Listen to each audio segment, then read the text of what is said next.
பதான்கோட் தாக்குதல் எதிரொலியாக வரும் 15ஆம் தேதி நடைபெறவுள்ள அமைதி பேச்சுவார்த்தையில் எந்தவித தடங்கலும் ஏற்படாது என பாகிஸ்தான் நம்பிக்கை தெரிவித்துள்ளது. இந்த தாக்குதல் விவகாரத்தில் உறுதியான நடவடிக்கை எடுக்க அந்நாட்டை அமெரிக்கா வலியுறுத்தியுள்ளது. கடந்த 2ஆம் தேதி பஞ்சாப் மாநிலம் பதன்கோட் விமானப்படை தளத்தில் பாகிஸ்தானின் ஜெய்ஷ் இ முகமது இயக்க தீவிரவாதிகள் நடத்திய தாக்குதல் இந்தியா பாகிஸ்தான் இடையே பதற்றத்தை ஏற்படுத்தியுள்ளது. இதனால் இரு நாடுகளின் வெளியுறவு செயலாளர்கள் மட்டத்திலான பேச்சுவார்த்தை வரும் 15ஆம் தேதி திட்டமிட்டபடி நடக்குமா என்ற கேள்விக்குறி எழுந்தது.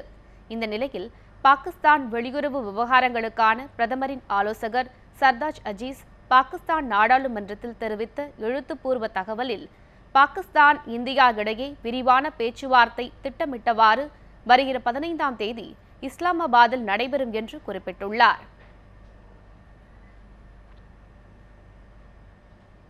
இதற்கிடையே அமெரிக்க வெளியுறவுத்துறை அமைச்சர் ஜான் கெர்ரி பாகிஸ்தான் பிரதமர் நவாஸ் ஷெரீஃபுடன் நேற்று தொலைபேசியில் தொடர்பு கொண்டு பேசினார்.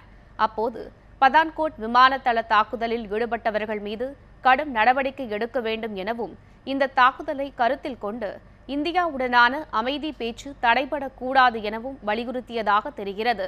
பதான்கோட் தாக்குதல் குறித்து வெளிப்படையான விரைவான விசாரணை நடத்தப்படும் என ஜான் கெர்ரியிடம் தங்கள் நாட்டு பிரதமர் உறுதியளித்ததாக பாகிஸ்தான் அரசு தெரிவித்துள்ளது.